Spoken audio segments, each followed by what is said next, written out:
has always been a part of our civilization. Our efforts in positioning India as a global tourist destination will also create jobs, stimulate investments, and unlock economic opportunities for other sectors. In addition to the measures outlined in the interim budget, I propose the following measures. Vishnupad Temple at Gaya and Mahabodhi Temple at Bodh Gaya in Bihar are of immense spiritual significance.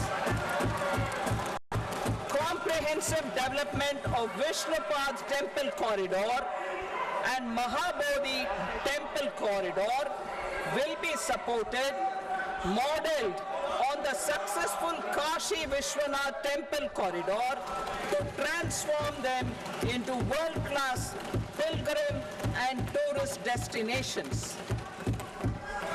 Rajgir holds immense religious significance for Hindus, Buddhists and Jains.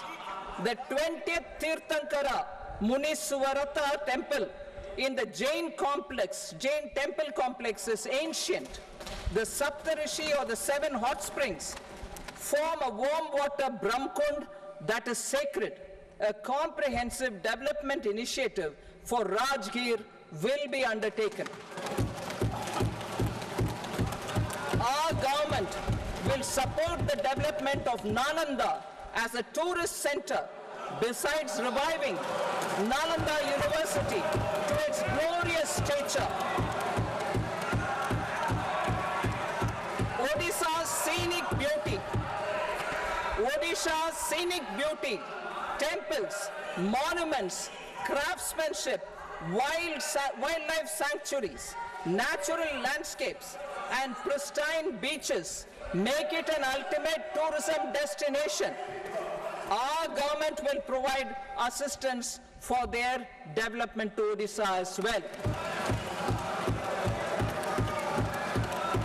Priority 8, innovation, research and development. We will operationalize the Anusandhan National Research Fund for basic research and prototype development. Further, we will set up a mechanism for spurring private sector-driven research and innovation at commercial scale with a financing pool of 1 lakh crore rupees in line with the announcement in the interim budget. Space economy. With our continued emphasis on expanding the space economy by 5 times in the next 10 years, a venture capital fund of 1,000 crore rupees will be set up. Priority 9, next generation reforms. Economic policy framework. We will formulate an economic policy framework to delineate the overarching approach to economic development and set the scope of the next generation of reforms for facilitating employment opportunities and sustaining high growth. Our government will initiate and incentivize reforms for 1. Improving productivity of factors of production, and 2.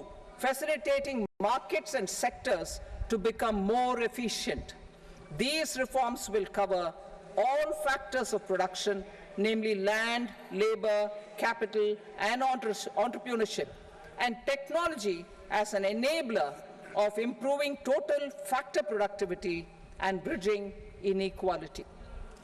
Effective implementation of several of these reforms requires collaboration between the center and the states and building consensus as development of the country lies in development of the states.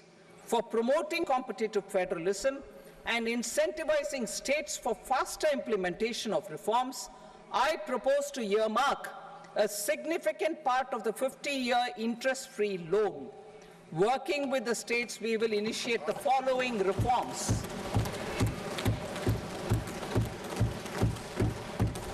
Land-related reforms and actions, both in the rural and urban areas, will cover land administration, will cover 1. Land administration, planning and management, and 2. Urban planning usage and building bylaws. These will be incentivized for completion within the next 3 years through appropriate fiscal support. Rural land-related actions. Rural land-related actions will include 1. Assignment of unique land parcel identification number, UL PIN, or Bhu Aadhaar for all lands. 2. Digitization of cadastral maps. 3. Survey of subdivisions, survey of map subdivisions as per current ownership. 4. Establishment of land registry. And 5. Linking to the farmers registry. These actions will also facilitate credit flow and other agricultural services. Urban land-related actions. Land records in urban areas will be digitized with GIS mapping. An IT-based system for property record administration, updating, and tax administration will be established. These will also facilitate improving the financial position of urban local bodies. Labor-related reforms. Services to labor. Our government will facilitate the provision of a wide array of services to labor, including those for employment and skilling. A comprehensive integration of e-Shram portal with other portals will facilitate such one-stop solution. Open architecture databases for the rapidly changing labor market, skill requirements, and available job roles, and a mechanism to connect job aspirants with potential employers and skill providers will be covered in these services. Shram Suvidha and Samadhan portal. Shram Suvidha and Samadhan portal will be revamped to enhance ease of compliance for industry and trade. Capital and entrepreneurship related reforms. Financial sector vision and strategy. For meeting financing needs of the economy, our government will bring out a financial sector vision and strategy document to prepare the sector in terms of size, capacity, and skills. This will set the agenda for the next 5 years and guide the work of the government, regulators, financial institutions, and market participants. Taxonomy for climate finance. We will develop taxonomy for climate finance for enhancing the availability of capital for climate adaptation and mitigation.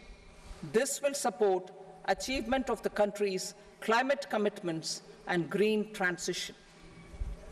Variable capital company structure. We will seek the required legislative approval for providing an efficient and flexible mode for financing leasing of aircrafts and ships and pooled funds of private equity through a